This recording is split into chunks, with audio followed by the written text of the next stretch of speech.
कब्रिस्तान। हर रिलीजन में डेथ के बाद शरीर को विदा करने के अलग अलग तरीके होते हैं। हिंदू बॉडी को जलाकर अंतिम संस्कार करते हैं, वहीं क्रिश्चियंस और मुस्लिम कब्र बनाते हैं, और जहां कब्रें होती हैं उस जगह को कब्रिस्तान कहा जाता है। हम बचपन से ही कब्रिस्तान से जुड़ी कई डरावनी कहानियां सुनते आए हैं। ऐसा माना जाता है कि आत्माएं शरीर तो छोड़ देती हैं, पर कभी कभी इस दुनिया को नहीं छोड़ती और अक्सर अपने शरीर के पास ही रहने लग जाती हैं। यह कहानी 16 साल के इकबाल की है। इकबाल अपने अब्बू के साथ रहता था।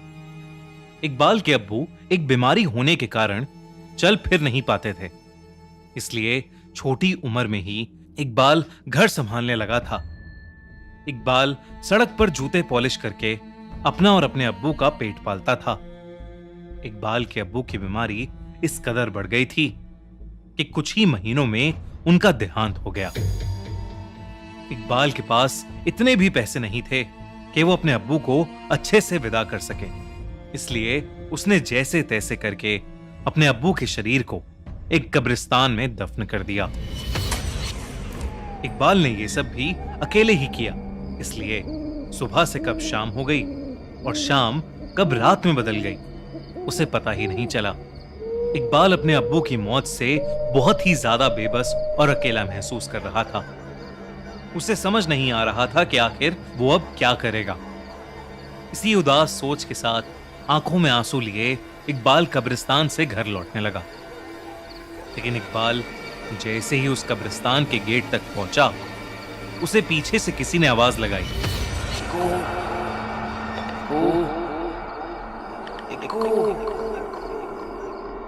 इकबाल एकदम से रुक गया। वो सहम गया क्योंकि उसे इक्कू सिर्फ उसके अब्बू बुलाते थे। इकबाल को लगा कि शायद उसके कान बज रहे हैं कि तभी उसे एक और आवाज आई, इक्कू बेटा, इक्कू, मुझे बहुत प्यास लगी है बेटा, जरा पानी पिला दो। अब इकबाल के रोंगटे खड़े हो गए थे। यह आवाज उसके अब्बू की ही थी। वो पीछे मुड़ा और जोर से चिल्लाया, अब्बू! पर उसके सामने बस एक खामोश कब्र थी और कुछ नहीं। इकबाल फिर से चिल्लाया, अब्बू! अब्बू, क्या आप मुझे सुन सकते हैं? पर सामने से कोई आवाज नहीं आई। इकबाल को लगने लगा था कि शायद उसे अपने अब्बू की कुछ ज्यादा ही याद आ रही है और अब्बू की आवाज बस उसके ख्याल हैं और कुछ नहीं। वो अपना मन पक्का करके जैसे ही वापस जाने के लिए मुड़ा तो वो दंग रह गया। कब्रिस्तान से बाहर जाने वाला लोहे का गेट, जो अभी चंद लम्हे पहले तक खुला हुआ था, वो अचानक बंद हो गया था। शायद उस पर कोई ताला डालकर चला गया था और पूरे कब्रिस्तान की बाउंड्री पर बड़े बड़े लोहे के फेंस थे जिन्हें पार कर पाना बहुत ही मुश्किल था। उस कब्रिस्तान से बाहर निकलने का एक दूसरा गेट भी था, पर वो एक दूसरे कोने में था।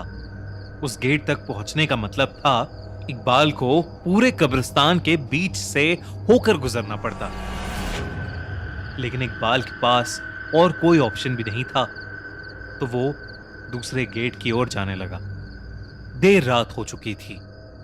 उस कब्रिस्तान में तेज हवा और एक बेजान खामोशी के अलावा और कुछ भी नहीं था। अंधेरे में वो कब्रिस्तान और भी डरावना लग रहा था। इकबाल हल्का सा घबराया हुआ जल्दी से जल्दी बस वहां से बाहर निकलना चाहता था, लेकिन कुछ ही दूर चलते हुए इकबाल को कुछ ऐसा दिखा जो उसे बहुत अजीब लग रहा था।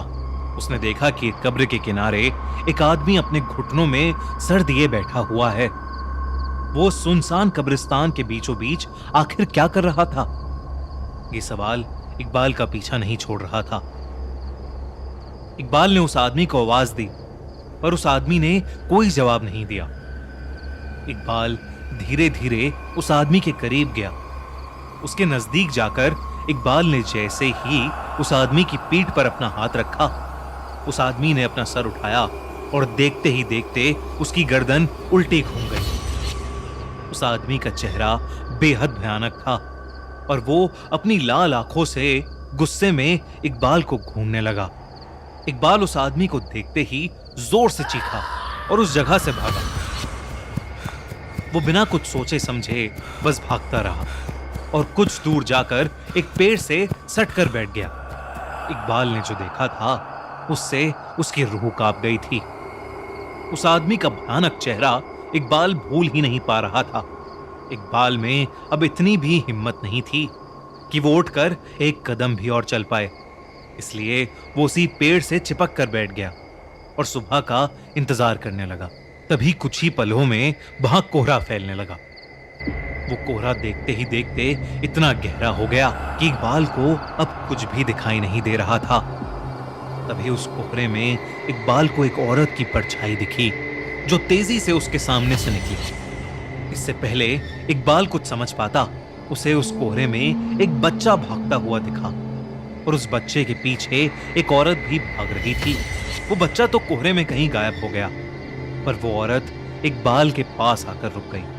इकबाल की धड़कनें तेज होने लगी थीं। आखिर वो औरत ठीक उसके ही सामने क्यों रुकी थी? तभी उस औरत के सामने से कोहरा हटा और इकबाल को उस औरत का चेहरा दिखा। ऐसा लग रहा था कि जैसे वो औरत सालों से किसी कब्र में दफन हो और अभी अभी उस कब्र से उठकर वो इकबाल के सामने आ गई हो। वो औरत बेहद भयानक लग रही थी और वो धीरे धीरे इकबाल की तरफ आगे बढ़ रही थी। इकबाल जब डर के मारे पीछे हुआ तो उसका पैर फिसल गया और वो पास में खुदी हुई एक कब्र के अंदर गिर पड़ा। इकबाल उस कब्र से बाहर निकलने की कोशिश करने लगा, पर वो उससे बाहर ही नहीं निकल पा रहा था। उसे ऐसा लग रहा था जैसे किसी ने उसे पीछे से जकड़ लिया है। जब उसने अपनी नजर पीछे घुमाई तो उसकी रूह कांप गई। उसे वही डरावनी भयानक औरत दिखी। उस औरत ने इकबाल का गला पकड़ लिया और इकबाल उस कब्र में नीचे धंसता चला जा रहा था। धीरे धीरे इकबाल की आंखें भी बंद होने लगी थीं कि तभी अचानक से एक हवा का झोंका आया और इकबाल को ऐसा लगा जैसे किसी ने उसका हाथ पकड़ के उसे ऊपर उठाया हो। इकबाल उस सहारे से ऊपर तो आ गया, लेकिन दूर दूर तक वहां कोई भी नहीं था। पर इकबाल उस कब्र से बाहर निकलते ही फौरन कब्रिस्तान के गेट की तरफ दौड़ा और वहां से बाहर निकल गया। बाहर निकलकर इकबाल की आंखों में आंसू आ गए, क्योंकि उसे समझ आ गया था कि जो सहारा उसे अपने हाथों पर महसूस हुआ था वो और कोई नहीं बल्कि उसके अब्बू ही थे। उसके अब्बू ने ही शायद उसकी जान बचाई थी। उस रात के बाद इकबाल को समझ आ गया कि अगर आपसे प्यार करने वाले लोग किसी वजह से आपसे दूर भी हो जाएं, तब भी वो हमेशा आपका ख्याल रखते हैं।